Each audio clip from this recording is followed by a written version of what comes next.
It's good day to brew, baby. What is up, YouTube? It's your boy Millsy, hometown commander, back for another episode of Millsy Brews, the show where I version 1.0 deck lists to the commander in front of us on my quest to brew the magic world. As always, baby, the motto is ABB, always be brewing, and that's what we're here to do. You can see the link to the deck list down in the description below, as well as I'd really appreciate it if you could interact with the video, like, comment, subscribe, consider checking out the links in the description. I'd really appreciate it. But today, we're taking a look at another Foundations commander in Kykar, Zephyr, Awakener. I didn't have Kykar taking its return in Foundations as my guess. I figured Kykar would come back in Tarkir in a few months when we go there. But we have a new Kykar in Azorius for the first time. And an interesting commander in its own right, a 4-mana 3/4 bird wizard with flying. It says whenever you cast a non-creature spell, you get to choose one. You either exile another target creature you control, and you return it to the battlefield under its owner's control at the beginning of the next end step, or you make a spirit. I think pretty obviously Kykar wants you to care about blinking creatures. That's what we're going to refer to as exiling a creature and bringing it back in under your control. That is one of the options, as well as just going wide with tokens. So we're going to play into both. We're going to kind of care about both. Obviously, we want a little bit more on the blink because I think that's really what Kykar is providing you with the advantage to do. The only downside, I think, of Kykar before we start is remembering that that creature does come back at the beginning of the next end step. A lot of the best blink abilities bring them back right away, allowing you to get that ability right away. But that's not a complete downside, because remember that if you exile a creature, which can be done at instant speed, you could protect it as well. So there's kind of that two sides to each coin. There's going to be the people who say, you know, they want other blink commanders because they come back in right away. And then there's going to be the other side of it, which is you get the natural baked-in protection. So as long as you can kind of look at it both ways and understand it, I think there's more to be had, rather than just saying, oh, well, they don't come back in right away, so it's not as good as other blink commanders. But let's talk about creatures we want to blink, because at the end of the day, if we're going to play a blink deck, this is what matters. Creatures that have good ETB abilities that do really good things. Aether Channeler, getting the reprint there in Foundations Jumpstart can either get you a bird, return another target non-land permanent to its owner's hand, or draw you a card. So we can bounce something, make a token, draw a card. It's great, and it's a great option to blink multiple times. Charming Prince over there on the right could give you the choice to scry 2, gain 3, or blink another creature that comes back at the next end step. So interestingly, if you blink Prince with Kykar, you'll wait a whole turn before that creature comes back. One of the fun big mana options here is Agent of Treachery. It says when it enters the battlefield, we just gain control of target permanent. That's any permanent we control or we don't control. We get to gain control of it. In the beginning of our end step, if we control 3 or 4 permanents we don't own, we get to draw 3 cards. So as we're stealing our opponent's things, we could potentially work towards drawing some cards and getting some more value. Cloud of Fairies can come in and untap up to 2 lands, which isn't a bad thing, especially if we want to play a little bit more control-y, right? We can leave up some lands for counter spells and things like that.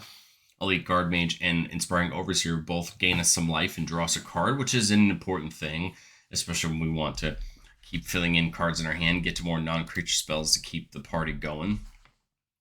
Lord of the Third Path comes in and destroys up to 1 target artifact or enchantment. Really love this ability because you can start picking off your opponent's things that fit either of those types and really stop them from utilizing them to their benefit. Malkator Purity Overseer may seem like an odd choice to some people, but I like it. If it were to enter, it makes a 3/3 artifact creature token. At the beginning of our end step, if we have 3 or more artifacts that enter the battlefield this turn, we get another one. So if we can blink it a couple times, we'll get more of these golems. And then being 3/3s is a decent size for them to be that, and then we can take advantage of using them for other artifact-based strategies if that's what we want to do. We're playing both of the 2 Overlords from Duskmourn that we can play. Overlord of the Flood Pits, which draws 2 and pitches 1 when it enters. And Mistmoors that makes 2 insect creature tokens with flying whenever it enters. The nice part here is that we can impend them in. And then once they get to be creatures, we can then start blinking them to take advantage of getting them back in and getting their abilities multiple times to without having to impend them, or we can cast them full stop. But I think it's interesting that we can impend them in, and then once they become creatures, that's the time that we could start using their abilities, right, and getting them in multiple times. Peregrine Drake, a pretty classic Blink combo enabler when it comes in untapping up to 5 lands. Reflector Mage is a fun one. When it comes in, you return a creature to an opponent's hand, and then that creature's owner can't cast spells with the same name as it until your next turn, so you can kind of stop somebody from recasting the thing that you blinked, or that you returned back to their hand. Skyclave Apparition can come in and exile a non-land, non-token permanent with mana value 4 or less that we don't control. And then when it leaves the battlefield, the exile card's owner makes an XX where X is the mana value of that card. What I really like about Skyclave is if we're blinking it multiple times, all our opponents are getting are illusion tokens out of it and losing the things that they had. I think that's really important because I'd much rather give my an opponent a 3/3 illusion over a 3-mana enchantment that really works for their deck, or things like that, right? It's important to look at it in the grand scheme of things instead of just, I gave them a 3/3 illusion. Solemn Simulacrum, whenever it comes in, we get to go get a basic land, so we can do that multiple times, right? And then whenever it dies, we get to draw a card. But hey, getting basic lands is great in a color that the only way to really do that is drawing more cards, right? Stonehorn Dignitary is a really fun one. When it comes in, target opponent skips his or her next combat phase. I feel like this is a really important ability because you kind of know who your opponents at the table are. They're going to get really attacky. And you can say, okay, you can attack on your next turn. And then you're relatively safe from that player. This can also be a political piece, right? To agree with your opponents to stop a certain player for benefit for you as well. And that's important at a commander table when people sometimes have to work together to stop another player. Wall of Omens can draw your card when it comes in, which ain't a bad ability. Whirler Rogue is one I like. When it comes in, you make 2 Thopters, and then you could tap 2 untapped artifacts you control to make a creature unblockable. But I just like that you get to make these Thopters every time it comes in, just really widening your board. And later in the PowerPoint, when we talk about the tokens mattering, Kykar's wants to play a lot of these enchantments that just buff creatures with flying, and these Thopters have flying, so they're going to be great for that. And then, of course, everybody's favorite Blink companion, Yorion Sky Nomad, aka the Sky Noodle. We're not playing it as a companion, we're just playing it as a card in the deck. But when he enters, we get to exile any other non-land permanents you could own and control, and return those cards to the battlefield at the beginning of the next end step. So a way to blink a bunch of things and bring them back in. I like Yorion in this deck because if you were to impend the Overlords in, you can actually blink them and bring them back in as creatures, which is pretty cool. But Yorion's great as another way to, if you were to blink him, you can blink your entire board if you want to, and it just allows more synergies with the blink and doing things like that.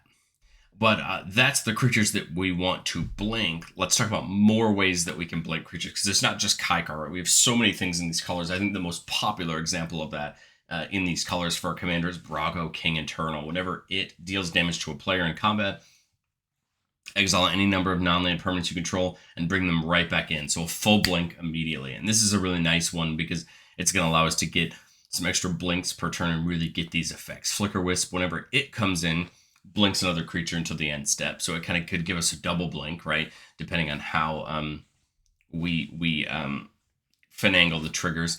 Soul Herder says at the beginning of our end step, we can blink a creature we control, and whenever a creature is exiled from the battlefield, we put a counter on it, so it'll grow over time as we do these abilities. Things like Hallowed Respite, just pick a non-legendary creature, blink it, and if we do it, and it comes back into our control, we get to put a +1/+1 counter on it. Splash Portal will let us do that for a creature. Just blink it, bring it back in. If it's a bird, frog, otter, or rat, we get to draw a card, which is relevant. We do have some birds in the deck, so that is useful. Another round's kind of an interesting card from OTJ. We get to exile any number of creatures you control, and then return them to the battlefield under their owner's control, and you get to do this X more times, where you're paying X into it. This is a really interesting spell, because if you go 0 into the X, you get to just exile them once and bring them all back in. Any number of creatures you want, they come back in immediately. But if you want to pay more than that, you can do this multiple times. And if you think about all those creatures we just talked about blinking, the effects they have, you could start to see where a spell like this is really nice, just to blink your entire board and do it multiple times just to get real value. But those are the cards that focus on some single target, some mass target. But there's more single target blink stuff like Cloud Shift and Ephemerate that take one creature, bring it, and put it back in. Ghostly Flicker lets you pick 2 artifacts, creatures, or lands and return them. So just blink 2 at once. And so you can kind of see the differences. It's not just Kykar that can do it. We have other things in the deck that can do it as well. But we also want to pay off that it's happening. We don't just want to blink and bring a creature back in and get the card or get the other things. We want permanents that care about it happening to give us more value.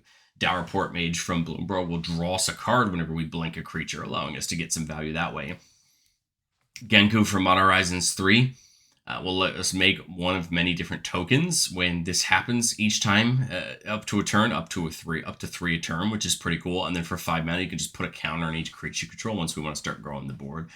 And then Preston the Vanisher, a very popular blink card in its own right. Whenever another non-token creature comes in, if it wasn't cast, we create a token that's a copy of it, except it's a 0/1 illusion. So now you can potentially get multiple copies of these things coming in. I mean, on the up end, you're looking at getting multiple copies of Agent of Treachery, allowing you to just steal all your opponent's things. And Preston can sacrifice 5 of those illusions to exile a non-land permanent. But I think this is a huge thing to get keep doubling up on these triggers and getting more and more value from the things that are coming in. This can also create fun loops where you can have a creature come in, make a copy of it. That copy could bounce the original creature and have some interesting loops start happening where you can make a ton of value. So it's kind of interesting with these blink decks when they get going. It can be kind of a Rubik's Cube of moving pieces and making things happen as you go through your lines of getting value. But we talked about getting more value on the Enter the Battlefields from the blink side. Let's talk about it on the actual entering side. You have a couple different ways to do this. I think the easiest 2 ways in these colors are Panharmonicon and something like Virtue of Knowledge, with whenever something coming in causes a triggered ability of something else to trigger, it's going to go off again. So things that come in that trigger themselves are going to trigger twice. And that's always helpful because then you get more value, right, out of the things that are coming in. Virtue does have the option to adventure to copy a target activated or triggered ability, which is nice. It's a nice upside to take advantage of something. It has to be something we control, so it's not like we can steal one of those for our opponents, but it's a good effect. Then when they're down, we're getting double the value, right, of those things coming in. But we want to talk about tokens, right? Kykar's other options, making the spirits. I think there's going to be times where making the spirits is the option. Let's say we're playing against decks that don't have a ton of flyers, and we know we can make those spirits and start to rule the world in the air to take advantage of that. But there's other ways to look at it. We have things like Skull Clamp, which can attach to those spirits and kill them to have us draw 2 cards. Caretaker's Talent can get us extra draw the first time each turn that Kykar goes off. So if we're casting spells on our opponent's turns, we can make those spirits and draw cards, culminating in the buff on level 3 if we want to. We have things like Cathar's Crusade, with how many creatures they're going to be churning in and out of the battlefield. Cathar's Crusade can just spread a ton of counters on all our creatures, turning those 1/1 spirits into big threats to our opponents as they have to deal with our army that's going to be growing and growing. Dazzling Theater and Prop Room from Duskmourn, giving our tokens the ability to help tap to help us cast creature spells. And then Prop Room, basically it's just going to give them the ability to untap on everybody's turn, meaning that they can attack and be free to block or be free to do other things off of other abilities.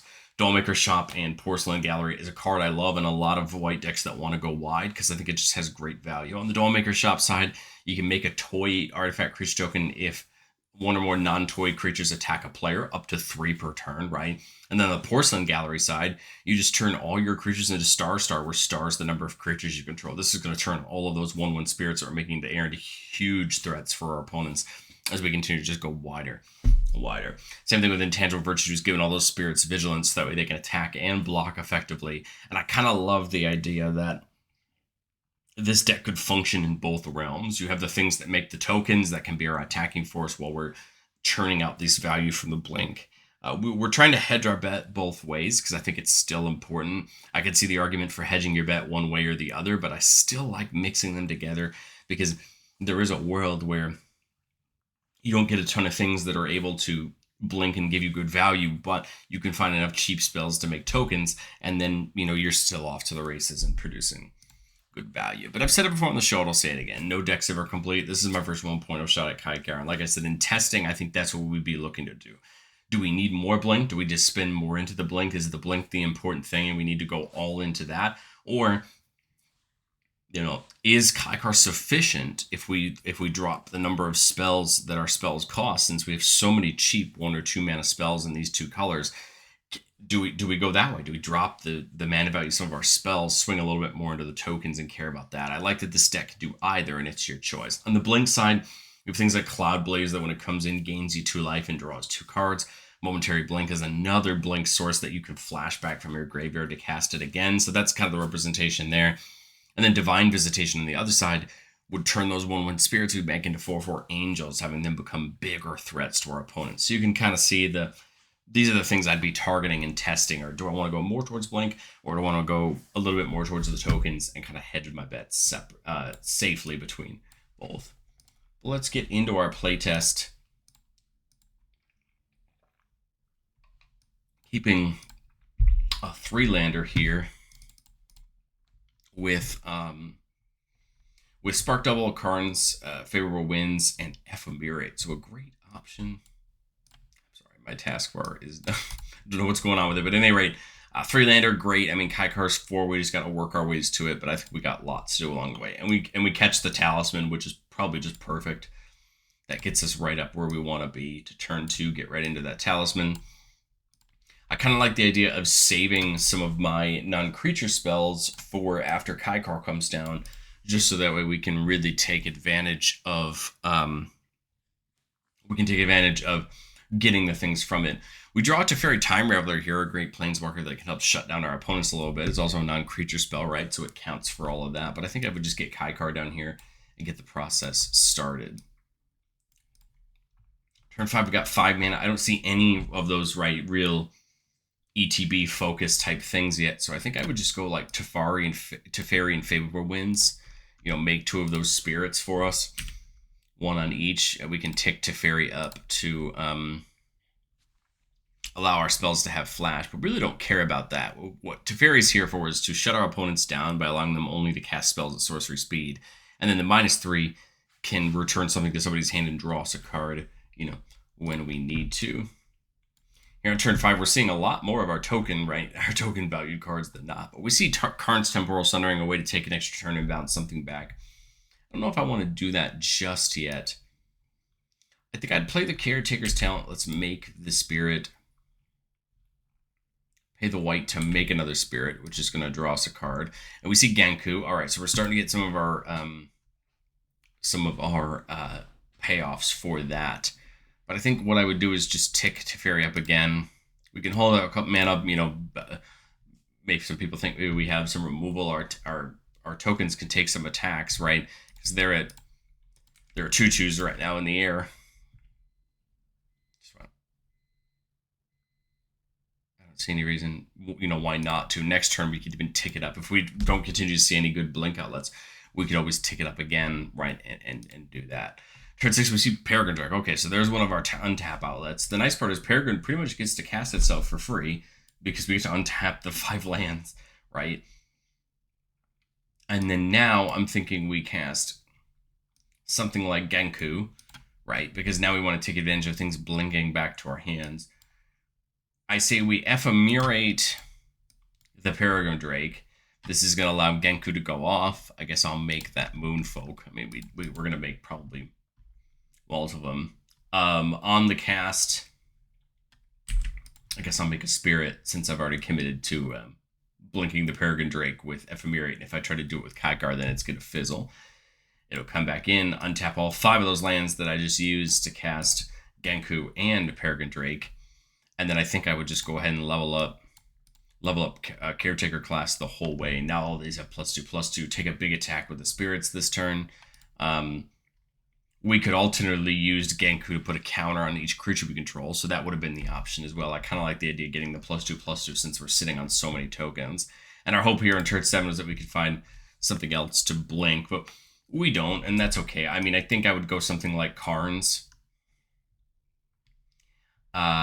Bounce somebody's hand, take an extra turn. I think I'd just blink Peregrine Drake. And it's going to come back on end step, make another Moonfolk, take a big attack. End step, Peregrine Drake comes back in. I don't really have much to use on, except Ganku's ability, right, to put a counter on everything. I realized that I missed the Ephemerate trigger, which would blink. Well, we could just blink, you know, Peregrine Drake again. Worst case, I guess we would just end up with one of the others that turn with a counter on it. Because then Peregrine Drake comes in, right, untaps, we can use Ganku's ability, and now we're just keeping these tokens around. This is kind of, I think, how the token example would look, you know, getting the tokens readily and available for us to use to our advantage. I think that's what would happen on more of the token drawn side. Maybe we can see something else. Here we are, playtest number 2, keeping a 5-lander with a temporal manipulation and an offer you can't refuse. So definitely a little bit safer of a hand, but we do have an extra turn spell, which can propel us forward and get us a blink. I think we're hoping for some permanence here, right? As we push ourselves forward, we see Lauren on the third path, a great thing that we can start blinking to take out some things on our opponent's boards. I mean, we'll just keep an offer you can't refuse up as we get here through the early turns. Well, there's Teferi, right? Another way to do that. I kind of want to keep it up so I can keep blinking Lauren. It's going to be kind of awkward here in our first few turns, but the truth is we really just want to get Kykar out so we can start really taking advantage of the blink. 5 here, I love the idea of Teferi, but I also kind of want to get something like one of these things that we can start blinking down that can gain us a life and draw us a card. And there we go. Kykar we could play this talisman, blink the Overseer, right? It's going to come back in at the end step, gaining us a life and drawing us another card. Now, right now, we're starting to churn through our deck a little bit, right? Getting into access to different things. Thinking Lauren, right on turn 6, I'm sure there's something we can take out that's going to be pesky. Play the Teferi. If there's something good we want to take out, I would do the Lauren, but if not, I would just do the Overseer.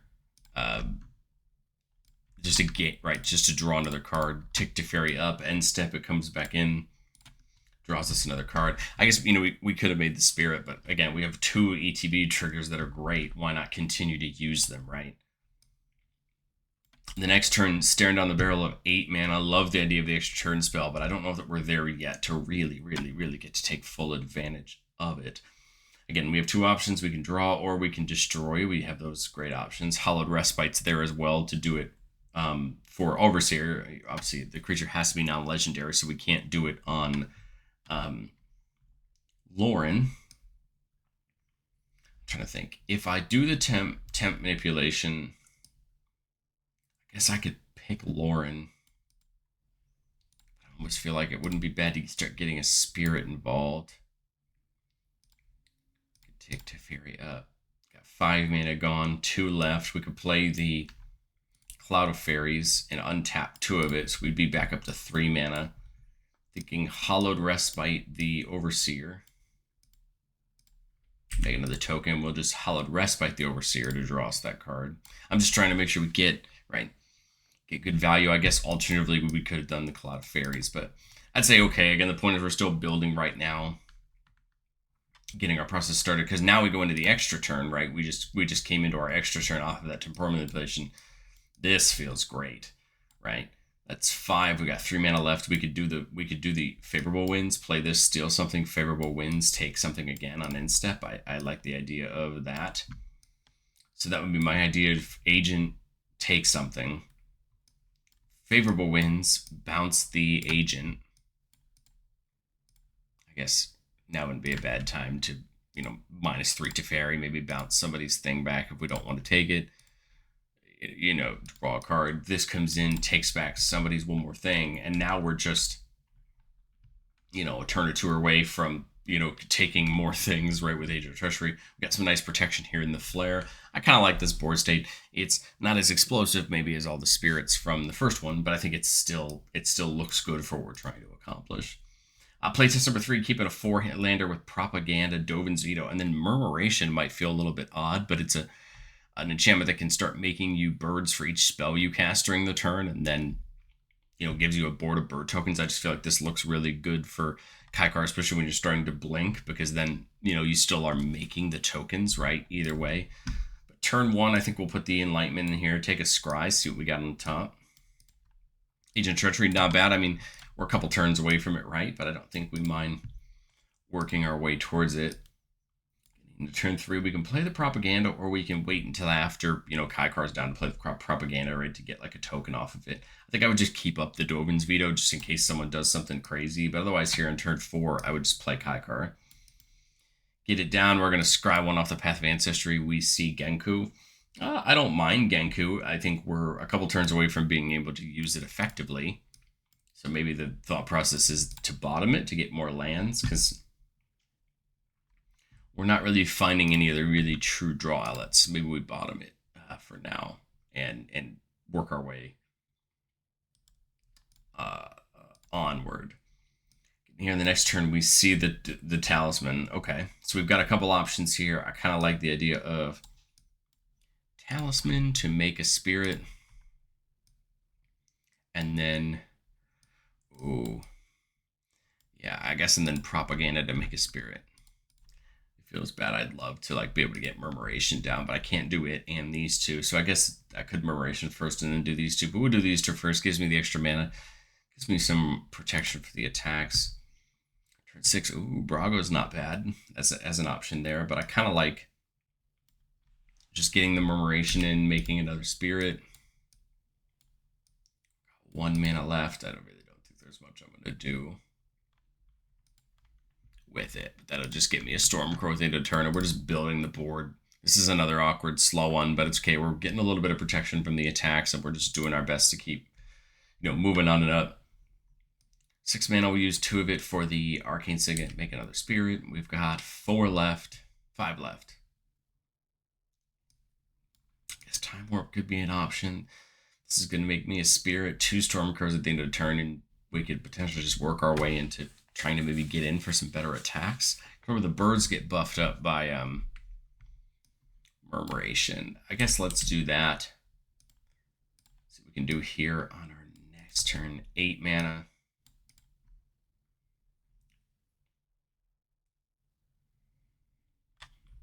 If we had 1 more, there's a world where we could like Agent of Treachery and do the Virtue of Knowledge. I think we just Treachery, take something.